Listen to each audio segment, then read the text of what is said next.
This is Jamin Mayer with Parker Tree Service, Longmont, Colorado. June 28th, I think it is. So the subject of this video is to cover a kind of a newer issue and big potential problem in our area, which is Conifer beetle. And with this tree, I want to use it as a subject to talk about, number one. So I made what is called a reduction cut right there. You can see that light tan color. So that would have been filling in this large void, or I'll say there's an open space here, as it used to be a top of a tree. This tree always had a smaller, shorter appearance, and it was also bonsai looking because it was always crowded out by this linden tree. All right. And just for kicks and giggles, we thought we would just give this tree the benefit of the doubt so that we can more or less take more observations on this tree, because I wanted more validation of what was going on for this tree. I had a theory or a hunch that the tree was exhibiting a top-down dieback pattern due to conifer beetle. Because I am a arborist that works with trees all the time, I have what I call early detection skills. Early detection skills compared to a homeowner that may not understand what they're seeing in their tree or what is happening with their tree. So if I'm just going to zoom in right here, if you will, I'll zoom in. You can see a little bit of defoliation and the needles turning brown. Okay, well, that in itself isn't 100% a confirmation. We'll get to that because I did discover some issues at the base of this tree. But there's another thing that I want people to understand and to take into consideration. You can see the abundance of cones. All right, this tree is extremely stressed right now because it's managing an insect on the inside of the tree.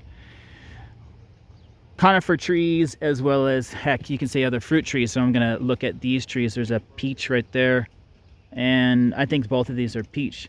But you have, maybe if you're old enough, you might hear of someone say, yeah, my tree had a bumper crop last year and then it just died this year, right? Bumper crop, let's just call it, this is what we call a stress crop. So in this case, when pine trees, I'll just say pine trees, I'll say conifer as well, just because I need to say that to cover my bases on fir and spruce. The wind is picking up here. We might get a little cell coming through. Anyway, stress crop. So this tree is stressed and it's going to produce a crop that is actually abnormal or very robust. And meaning it's just going to produce a lot of cones, pine cones. When those pine cones open naturally on their own, and or squirrel or birds will come in and they'll peck at some of those kind of immature stages of a pine cone, what are they going to look for? They're going to look for the seed. We'll call it a nut, right? Pine nuts are very tasty, as you may have had some in your salad or whatever, right? So what do squirrels do or birds do? Well, they propagate the species by planting little seeds here or there in someone's garden where it's nice, fertile soil, wherever it may be. But the point is, if your tree does something abnormal, and what I noticed was in 2019 and 2020 especially, there was stress crop on a huge majority of pine trees locally. And that was a tip in my brain to say, if they're producing stress crops, basically all simultaneously, what is going on, right? So, well, right over here, if I zoom in, I've got the foothills to the Rocky Mountains right there, all right? And it's no mystery if you do just a tiny little bit of research, the tiniest bit of research, all of the western portion of the country and even in Canada has been battling mountain pine beetle, or just say conifer beetle for covering all beetles. But basically conifer beetle for a long time. So it's an epidemic that's been going on for decades and decades in the Rockies. I'm just going to go with the Rockies, the West.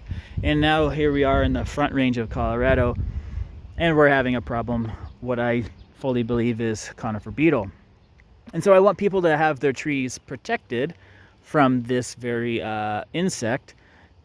Trees that are actually quality, that have whatever good characteristics, shade, whatever you want to say. This one we didn't choose to prescribe high pressure trunk injections because I just knew it was going to be too late. All right. So then as I was just walking up to this tree today, and the last time I was visiting this property, and the last time I did some work, actually, I'm going to come back out here.